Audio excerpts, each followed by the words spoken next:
Did you feel like you had to compete with my ex? At first, yes. Okay. I think didn't we like go to counseling about that? We've got this remarried love. It's better than we dreamed of. Left the pain in the past. It's just you and me. Welcome to Remarried Love, where we help you build a strong, healthy legacy remarriage. We are your remarriage strategic advisors, and we'll share practical wisdom for the journey ahead. I'm D. And Aki. And in this podcast, you'll gain tools for intentional growth because a legacy remarriage is built on purpose. We had to kind of talk that out. Yeah, I felt like she was getting all the attention immediately when she needed it. Like if your ex called, you're answering the phone, you're like trying to figure out what to do. I called, it was like, well, look, I'll call you back, or, we're not going to do that now or something. I felt like the hierarchy of who you were trying to please or trying to accommodate was fully with her in the beginning. Well, just to let you know, I think that it's not that I was trying to please her. It's just that I didn't want any more drama. I've already been through drama. And then the ultimate drama, of course, is a divorce. So you don't want drama with someone you already divorced. And had drama with. And I understood that. Like you were like just trying to appease. But I guess we had to learn the line. Like, yes, ma'am, learning that line. That's enough. Yes. So did you expect that you had to do everything and receive nothing? Did you expect that was something? No. Expect that well, you mean to the kids? I did. That you had to give everything to I think the situation, the kids, and being a stepmother, and then you would receive nothing in the end. Yeah, I think it was a little bit harder for me because I had no kids coming in. At the time. Yeah, at the time. We didn't have our children. So it was a little feeling of, I'm probably going to be doing a lot of stuff and they won't, do anything really for me. And I don't think I had that expectation for that. But again, they didn't live with us. So that's why I felt that way. I think stepmoms who the kids live with you, you're the primary residence or whatever. I do feel like that might have been a different feeling. One thing that was interesting is when you are a parent, you're a step parent to other people's children, that's why you're a stepmom. Yeah. I mean, I think the hardest part was like on Mother's Day and you and the kids would buy presents or cards for their mom. And at first you didn't even realize, or you didn't want to confuse the kids or something, but like Mother's Day was all about their mom. And there was like no acknowledgement of me. And I'm like, I just kept them for a whole week or, at that time it was more than that, but I'm just saying, I felt not seen for like the first couple of years. Yeah. Because it was all about mommy, their mommy. Yeah. And my daughter was very young at the time. Yeah. She was like 3. She's 3 years old or 2 or 3. And so that part of playing that role was a little bit hard. And so I had to change my mindset about it. Like I am here and I'm really in a support role. And if I am supporting, then that's what I have to have as like the reward, I guess. That's your mindset and your reward. Yeah, it like made it easier if I'm supporting, but I'm not the mom, So you weren't trying to replace her to be the mother. So you have all the gifts during Mother's Day and it just I just wanted like, like maybe a little hug or something or a little card. I believe we gave you hugs. Yeah, but like I wouldn't leave you out there cold. Happy stepmom. There's not a stepmom day. And then you kind of feel, should I even celebrate this day? I'm a stepmom. I don't know. You're a stepmother with no children of your own. Right. So that's what we're speaking about. Yeah, I think that was the thing too, because I didn't have any biological kids. So it was at that time. So it was like, how much should I even expect? But I was doing a lot of mom roles, especially with the younger one. Yes. To the point where she was even asking me, hey, are you my mommy too? Yeah. Do I have 2 mommies? And I said, why did you ask that? She's like, well, you do all the things mommies do. Thinking, I know I'm a stepmom. Yeah. Well, I mean, that's a great. That was kind of a compliment. She's like, you do all the things mommies do. Did you have the feeling that you were going to be painted as an evil stepmother? Like Cinderella and she had her evil stepmothers. Did you feel like you were going to be one of those? No, I don't. I think you have to be really evil. An evil stepmother? Yeah. I think I was going to fall in the category that my stepmom did, where if you're a good person, you're a good mom. Well, I shouldn't say good mom. If you're just a good woman in the home, right? The kids will probably like you at some degree. You know, they're not going to say, "Oh, she's great," but they're going to like, "Oh, right, she's cool people," or whatever. But let me ask you this. Did you feel like, I just want to piggyback off of that. The kids felt like you were good, and just like you felt like your stepmother was a good person. Do you feel that is the thing that hurts the biological mother? Yes. I think deep down, because as a mom myself, I would want my kids to be in a home with another woman that is a good woman, right? Yes. But then again, on the flip side of that, I don't want her to be so good that the kids are like, hey, she's really cool and she's fun. And, so it's like, you're going to be the stepmom that the biological mom doesn't like. Yeah. And then that causes other type of contention.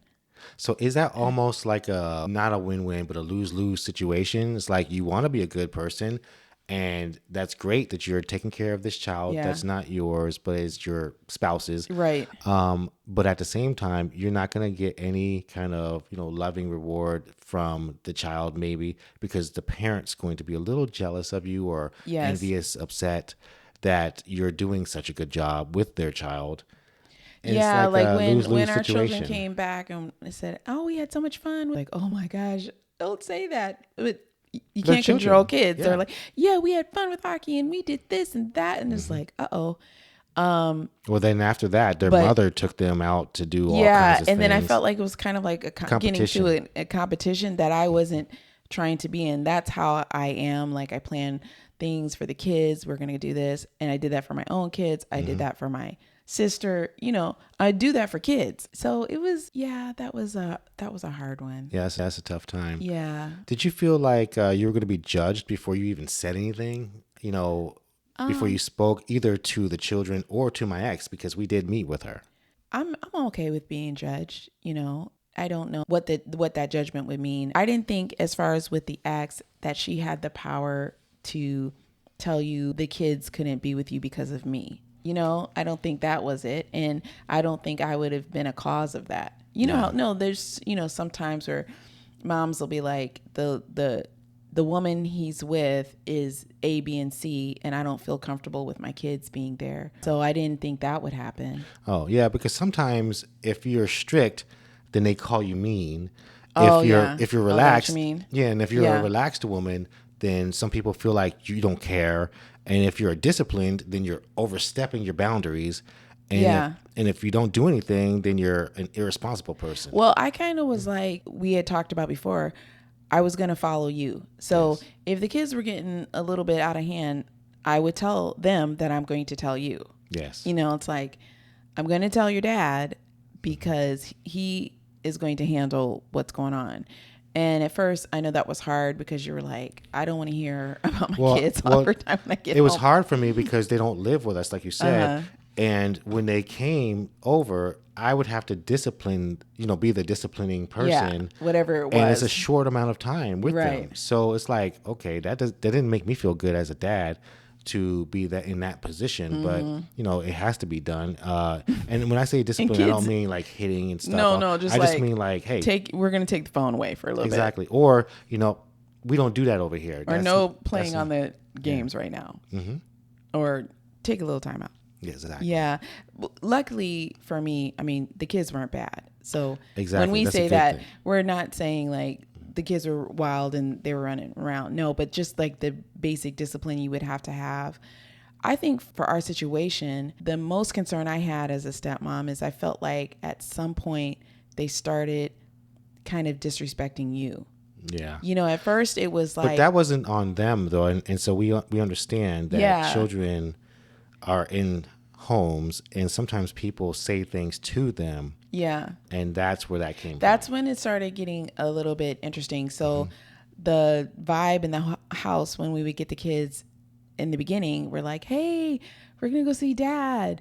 And it was kind of like that, right? And then it kind of changed to some weird thing. There was a little weird vibe going on, and they were treating me really nice, you know, almost like talking to me and having conversations with me, like they're bypassing you. And I was like, hey, we're here to spend time with dad and everybody. It was like a shift in the way that they were talking to you of like, we don't have to do that, very rebellious, but they didn't really rebel against me. It was more towards me. Yeah. And I already knew where that came from. You know, it's not like it's rocket science to understand who was talking in their ear. Yeah. So for me, I wasn't having to feel like if I was a mean, strict, this, that, I wasn't too worried about how they would feel about that. Yeah. Because I wanted to, again, just create an environment for love. Okay. They could be heard. You know, it wasn't like, I'm not going to put them out and they're going to be in the rain. It's like, no, come on, let's go. We're going to go roller skating, or we're going to go to this or something like that. Mm-hmm. I think that was. So you wanted a house that had peace in it, respect, and you felt like I protected not only the children, I protected our marriage as well. Yeah. And we had to have healthy boundaries. How far were you going to extend yourself? And to my ex. Yeah. And when I say that, I mean, like, it was a point where at first she would drop off the kids and then you would drop them back home. It worked out well. And then there was a shift, and it was like, you know, if you want to see your kids, you have to come get them and do it. After she had moved, we had moved further apart. Yes. And so that round trip after work. Yeah. That round trip kind of visit for us to pick them up and to bring them home was really cutting into the time that we had could. With them. Yeah, I think it was like an hour each way or something. It was and an hour so each way. Yeah. And in traffic, and then you're exhausted, and it affected the quality of spending time because I'm driving both ways. You know, both everybody, times. both times, and everybody's riding in the car, and I understand that. But when you're driving, you're focused, and it's rush hour. Yeah, it was a little tough, and so it was like, how far are we going to do that to see the kids if no one's going to help us? Exactly. So something had to change. Yeah. So you have to have those healthy boundaries. Then it was how much disrespect or a little bit of rebellion are you going to have in your home with the kids who may not be happy with a certain situation or a certain rule? Well, divorce brings trauma on all fronts and all sides. You know, everybody's dealing with some type of trauma. The exes, you are, the kids, the new spouses. Everybody is dealing with that trauma that comes from a divorce. Yeah. And so that's something to keep into your mind when you're trying to build the bonds and heal and have peace and do all those good things in your household. Realize that you're overcoming a trauma, a trauma that has happened, and now you're trying to bond in a healthy way. Yeah. Mm-hmm. I think like one of the situations I remember was that we didn't have cable at the time. Mm-hmm.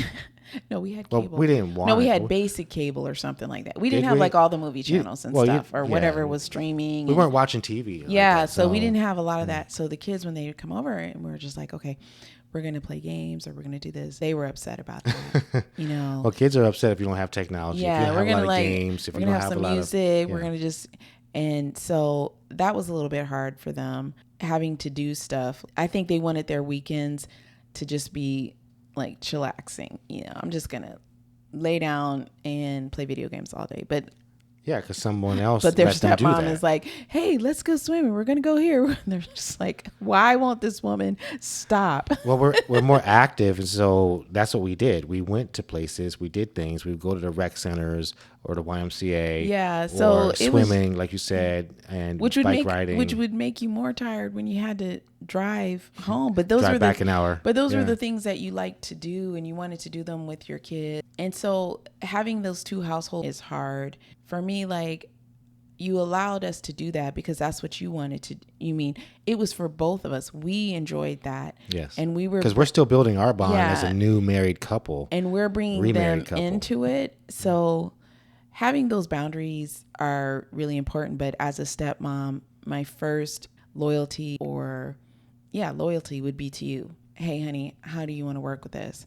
And you slowly, and when I say slowly, not like it took a long time, but it did take a time to turn your loyalty to the biological mom, meaning you would tell me sometimes, that's my children's mother. Yes. And it's something that I could never compete with. I could never be their mother. But I never expected you to compete or wanted you to compete with that. But you just used it as a reference. You used it as a reference of why you're going in this direction. Why I was being so accommodating, basically. And is because of who she is, her status. Right. So our counselor helped us to understand for you where the shift was. Like she was first at some point. Yeah. At one point, yeah. And you kind of had to now allow me to be first in your priority. Yeah, and that's true. I think all men who are in that situation probably have that. They have to make that shift. Yeah, the shift. Yeah, the shift must be made in order to go forward in your new remarriage, your new life. You have to go forward. Yes, that person had a kind of throne, I should say, or something in your life at one point, but now they had to be taken off the throne and someone else is going to be on a different throne, and a new one. And it's not to devalue. You're not it was just to put it in proper. Yeah. Yes. Thanks for listening to Remarried Love. Share this podcast with someone you know would benefit from this conversation. If you haven't already, please subscribe, rate, and review wherever you love to listen. We want to thank you guys for listening to this conversation, and we'll see you in the next episode. Bye-bye. We've got this remarried love. It's better than we dreamed of.